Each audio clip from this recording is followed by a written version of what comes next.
Hello everybody, my name is Liu, and today we're going to talk about red burglars, specifically the red burglar legendary item.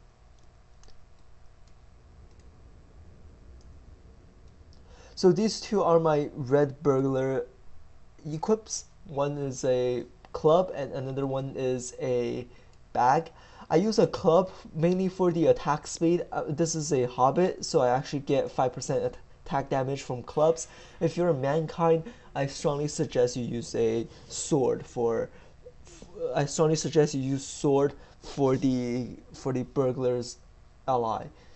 But since I'm a hobbit, I use a club for the attack speed debuff. So I want to use, I want always for titles, I always get the critical rating one and also the tactical mitigation plus critical rating for the class item. This is the same for every single DPS class I have. I always have potency of Eldar Days and enduring tactics. Now let's look at legacies. For sword, I have a bunch of the damage legacies like subtle stab, critical damage, burglar bleed damage, critical chain skill, critical damage, feint attack damage, coup de grace damage, cunning attack, bleed, and critical response skill damage. These are all damage legacies. Some viable damage legacies are positional surprise strike from stealth. That will increase your surprise strikes positional damage for when you're in stealth, which means it gives you a very nice burst damage. When you're in a PVE setting, the burst damage doesn't really help too much. Is okay for PvPs. So if you're in Moors, you can go stealth, surprise strike, and then just aim combined with coup de grace and just one shot people. Another one is subtle stab damage multiplier. This one is also a viable skill. However, I feel it's a little lackluster because it gives me 30% to your physical mastery for only subtle stab. But if you look at the other skills, it's all very high percentage, like 43% for burglar bleed, and your cunning attack bleed is quite high, and it also stacks. Subtle attack critical damage, as you can see over here, is 69% when traded all the way, I think. Oh, my bad. It's actually 73%. So all these are very high damage compared to the subtle stab. And you use these skills just as often. So that's why I did not have subtle stab. The damage multiplier percentage is just a little too low for my taste.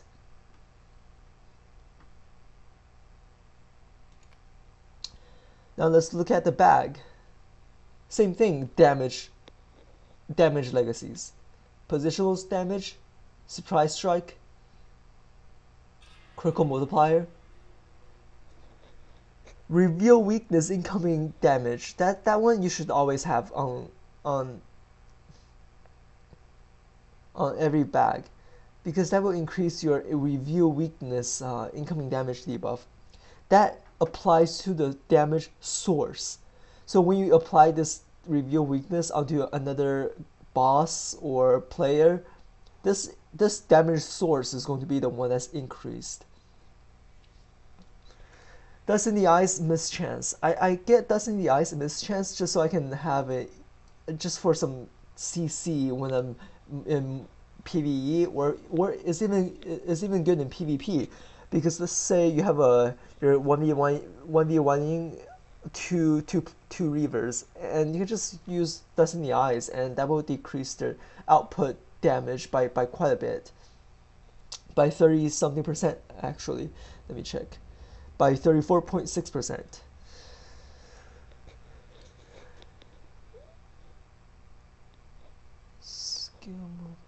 Sneak movement speed. The reason I have sneak movement speed is just so I can run faster when I have sneak on. If you notice, sneak runs really slowly most of the time. So if you use this legacy, you'll actually run faster than normal instead of having slowed movement speed. Gamble chance. The reason I have gamble chance is for the skill provoke.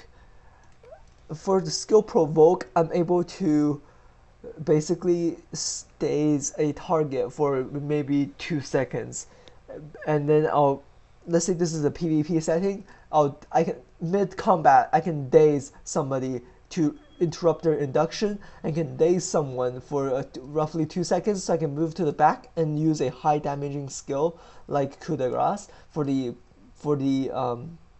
positional damage, so, or use flashing blades while behind the person for some higher positional damage.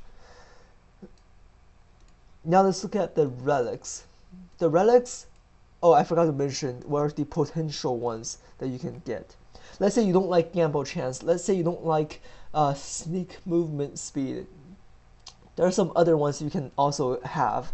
Adult tactical damage, that will debuff a boss's tactical damage in a raid. However, you don't really use red line in a raid, maybe in a 3-man or 6-man. Agility, if nothing else works, just go agility to give yourself a little bit more extra physical mastery. Vitality is also another one that you can get if you really don't like sneak movement speed or gamble chance.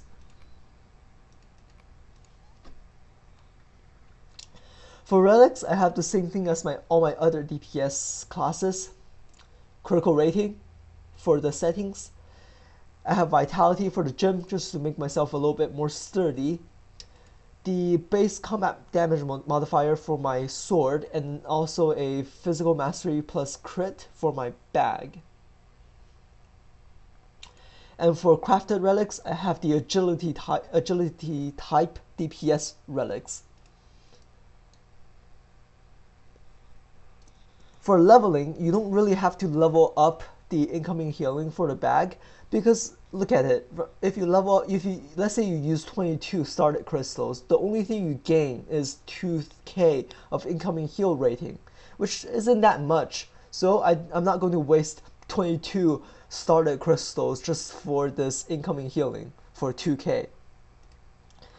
And also for DPS, you definitely want to use started crystals for your club though. That concludes my burglar red line ally video. Thank you and take care.